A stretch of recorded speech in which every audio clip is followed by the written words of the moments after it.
Assalamu alaikum everyone, this is Suru Shakil and today we will talk about pedagogy. Pedagogy is one of the subjects that would be evaluated in your SST exams, right?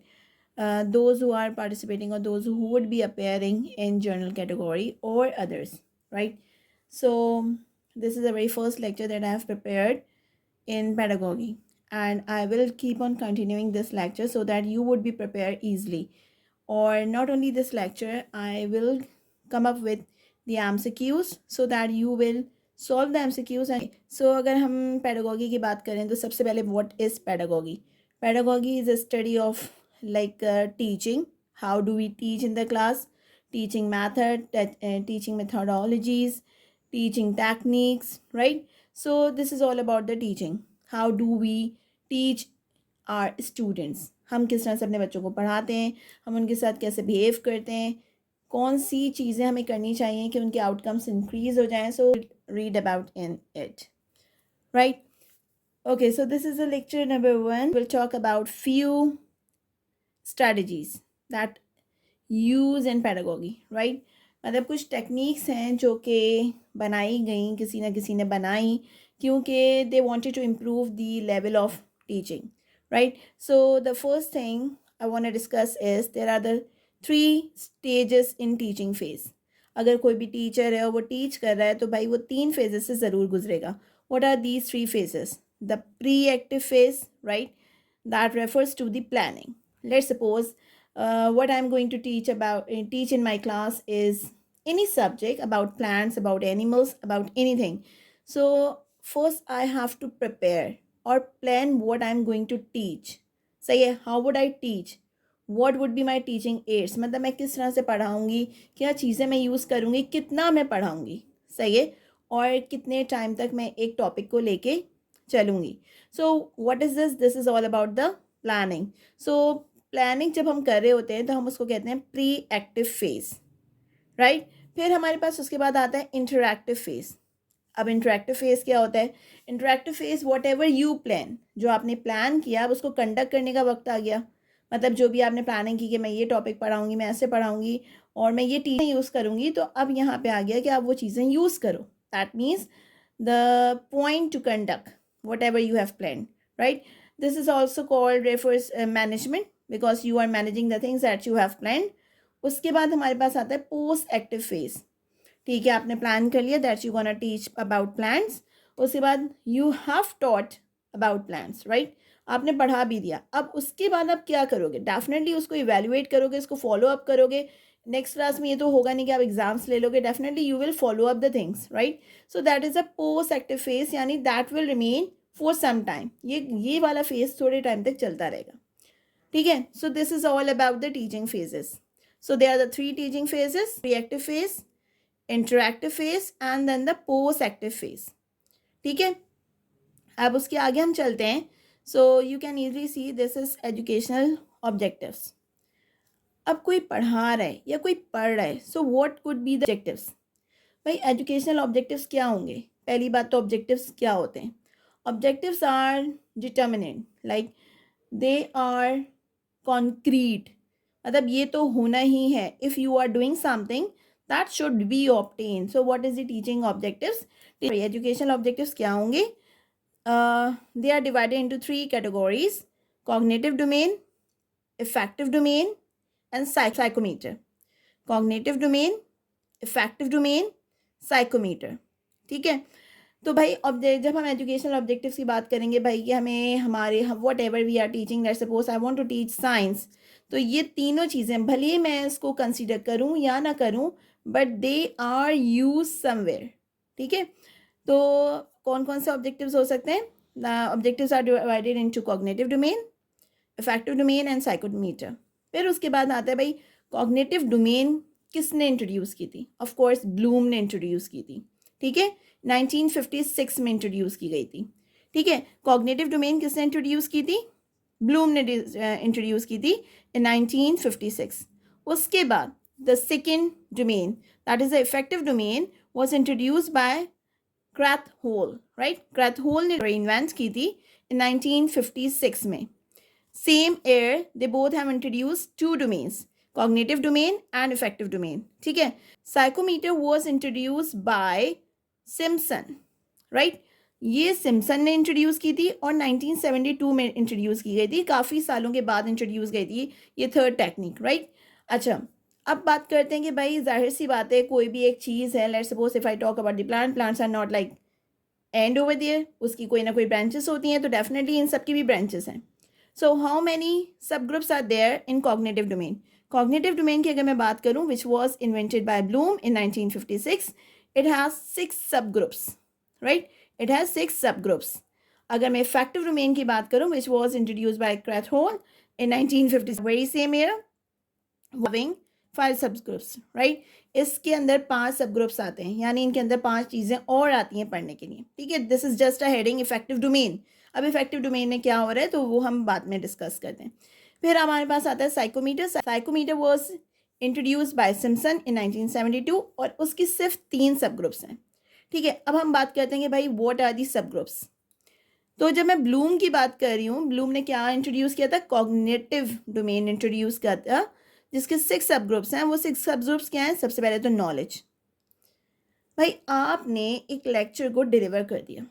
अब वो lecture सबसे पहले आपने क्या किया, आपने उसके अंदर उस किसी भी बच्चे के अंदर उस चीज़ की एक नॉलेज ट्रांसफ़र कर दी, ठीक है.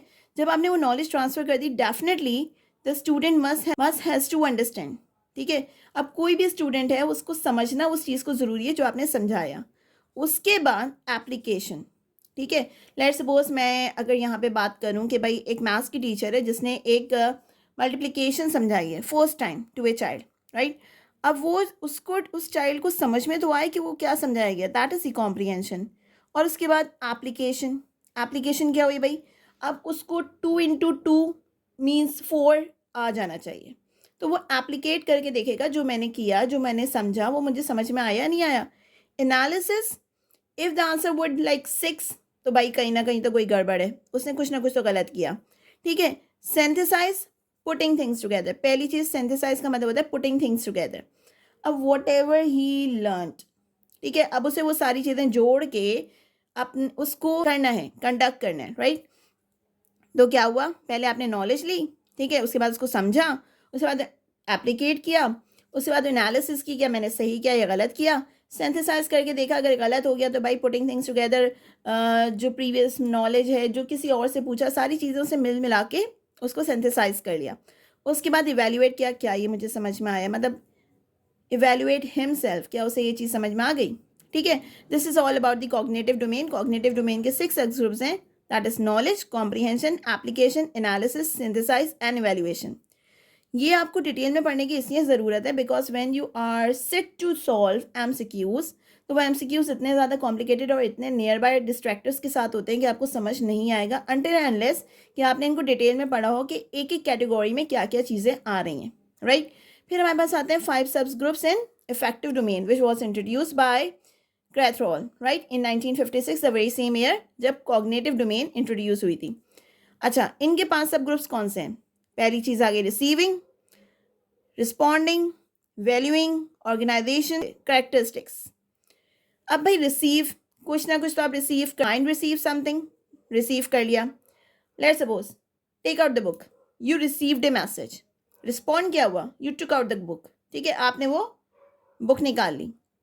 Value, you have to understood the value, you have to learn the value of something. मतलब आप उस चीज़ को समझो कि कोई चीज़ अगर हो रही है तो वो क्यों ज़रूरी है. If you are learning something, तो what is the value of it behind, उसकी वैल्यू क्या है, राइट. अच्छा, फिर ऑर्गेनाइजेशन. अब whatever you have understood you must have to organize. ये स्टूडेंट के लिए भी अप्लाई हो रही है और ये टीचर के लिए अप्लाई भी हो रही है, ठीक है. स्टूडेंट्स क्या कर रहे हैं, they are receiving, they are responding, ठीक है, they are giving value to your things, ठीक है, वो आपकी चीज़ों को समझ रहे हैं, उनको वैल्यू कर रहे हैं, they are responding to you, ठीक है. उसके बाद they are organising, they are writing in their notebooks, they are making notes, so they are organizing and they are building their characteristics, like they have learned and they are working accordingly, they are responding accordingly. जब हम उसको accordingly respond करेंगे, that is the characteristics, ठीक है. फिर हमारे पास तीसरा जो था एजुकेशनल ऑब्जेक्टिव वो था psychomotor. Psychomotor was introduce by Simpson in 1972. ठीक है, इसके सिर्फ 3 सब ग्रुप्स हैं. That is the physical movement, coordination, uses of motor skill areas. ठीक है, अब now physical movement, of course अब भाई एजुकेशन में if you gonna sit like this and you are not moving, आप सिर्फ बैठे हुए हो, सुन रहे हो और आप ऐसे कर रहे हो, दैट को कोई फर्क नहीं पड़ रहा, दैट इज नॉट डन. ठीक है, तो physical movement is also very important. If you are raising your hand it means you are taking interest. आप अगर रिस्पॉन्ड कर रहे हो तो that means you are taking interest. ठीक है, coordination, you are talking to your fellow one, मतलब उसी टॉपिक के बारे में आप किसी बच्चे से बात कर रहे हो, you are coordinating with the teacher, you are asking questions, so this is called the coordination. The last in this is use of motor skills. अब भाई मोटर स्किल्स ये होती हैं, इस let's suppose your teacher ask कि भाई आपको समझ में आया, you can nod your head, मतलब you can move your head to show that आपको समझ में आ गया. If your teacher ask, anybody wants to ask a question, so आपकी मोटर स्किल क्या करेंगी, उस पर्टिकुलर एरिया पे काम करेंगे जो कि यूज़ होना चाहिए. और वो उस वक्त क्या यूज़ होना चाहिए, who wants to ask a question, of course if you want to ask a question तो आपको हाथ रेस करना है. अब जब आपको हाथ रेस करना है तो मोटर स्किल्स क्या करेंगी, they will give a message to your hand. ठीक है, कि वो क्या करे, अपना हाथ रेस करे. ठीक है, this is a motor skills.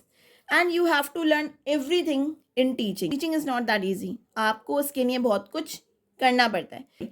अगर आप चाहते हो कि आपके बच्चों में पोटेंशियल जनरेट हो और वो एक अच्छा आउटकम दें, तो you have to follow some strategies, because these strategies are designed, ये इसीलिए डिज़ाइन की गई हैं so that they can facilitate the teacher. ठीक है, तो these were the educational objectives. Now micro teaching में क्या होता है, अ टीचर ट्रेनिंग टेक्निक, मतलब आप क्या कर रहे होते हो, यू आर बीइंग हायर्ड, आप कहीं पे काम कर रहे हो.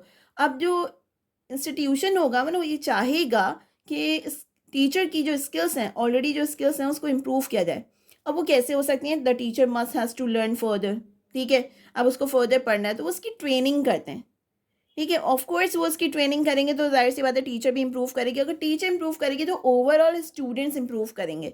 सो what is micro teaching, micro teaching is, teaching क्या है, माइक्रो टीचिंग वो है कि आप टीचर को ट्रेन कर रहे हो, सही, उसकी स्किल्स को पॉलिश करवा रहे हो. अच्छा, इसके अंदर ना जब हम माइक्रो टीचिंग की बात करते हैं तो हम अपनी क्लास की तरह बहुत सारे नंबर ऑफ स्टूडेंट्स नहीं भर लेते. ठीक है, यहाँ पे सिर्फ और सिर्फ 10 to 15 टीचर्स हैं जो कि एट अ टाइम ट्रेन की जाती हैं. सही है, so this is all about the micro teaching and this is all about the lecture number 1 of pedagogy. अब लेक्चर नंबर 2 की बात आती है तो definitely I will be uploading lecture number 2 tomorrow. Till then just you can revise it, और कल hopefully I'm gonna solve these 40 MCQs with you related with pedagogy so that you will start learning, because I am finished with pedagogy, so I'll assist you in pedagogy. Then we will move toward the next subject. Okay, thank you so much for listening me and I'll meet you tomorrow. Thank you. Allah Hafiz.